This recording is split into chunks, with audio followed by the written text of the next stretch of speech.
have any money. So in Portland, you got 5 cents for every can, which was a lot. And I, at like 9, I had big dreams. I need like magazines. I need some Cheetos, maybe like, trip down something at the store. But we didn't have any, other ways to make money. So I was ambitious and I went door to door collecting cans and then wheeled them up to the local grocery store and then, traded them in. It was like my side hustle as like a young person, right? Well, then your side hustle led to flipping pizzas and suits. I mean, you're a real hustler. Talk about the journey all the way up to college. I mean, that's what you did. Your first car. What was all that like? So honestly, like everything I ever wanted, I had to work for. And I think looking back, my dad was like, 8 hours is a half day, Kim. And I'd come home from school and he'd be like, what are you doing the rest of your day? I'm like, well, it's over. And he's like, no, that meant get a job. I'm like, I'm a kid. And he's like, it doesn't matter who you are. Go get a job. So then I get a job. And to your point, yeah, I worked at a pizza parlor. I worked at a candy shop. I folded clothes. I was a cashier. Then I worked my way up and then I sold suits. I mean, you name it, I would do it just to make a buck.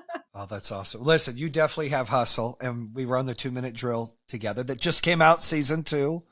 And you gave a lot of those entrepreneurs great advice and inspired them to keep pushing their business. But sometimes entrepreneurs struggle, and you're an owner of over 100 businesses now, or invested in over 100 businesses, but you were a multimillionaire by the age of 30.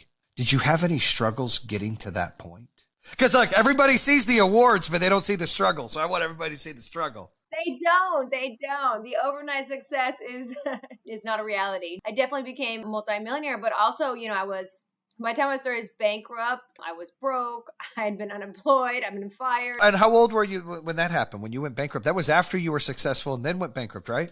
No, so I was 22 probably. So my first company, we'd raised 120 million and we thought we were, it's .com. It was a heyday. We thought we were all going to be internet millionaires, and that dream became a very bad nightmare very quickly. But that's still successful. You raise that kind of money, you've got a company, and then you hit a wall.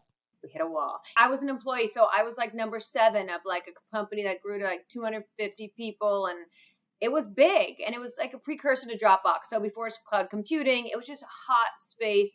True visionaries have the vision. Sometimes just the market and the timing doesn't work. And I think it's important to note that, because just like you, everyone has a vision. It's all about market timing. There's other circumstances that may or may not impact your success. And honestly, at that point, we were just burning cash and the company just could not stay afloat. And so I had to lay off all my friends who I told they were going to be millionaires. We're all going to be millionaires. And then then I had to lay them off. So then lost a lot of trust on that one. And then I got fired too and found myself outside sitting on the sidewalk thinking, what am I going to do?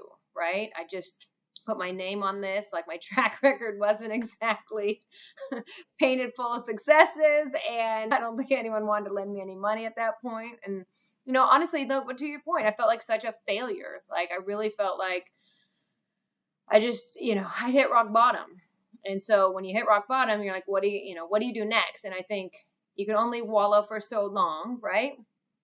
And at some point you have to make the conscious decision, and make the decision, what are you going to do? And I believe the best bet you can make is to bet on yourself.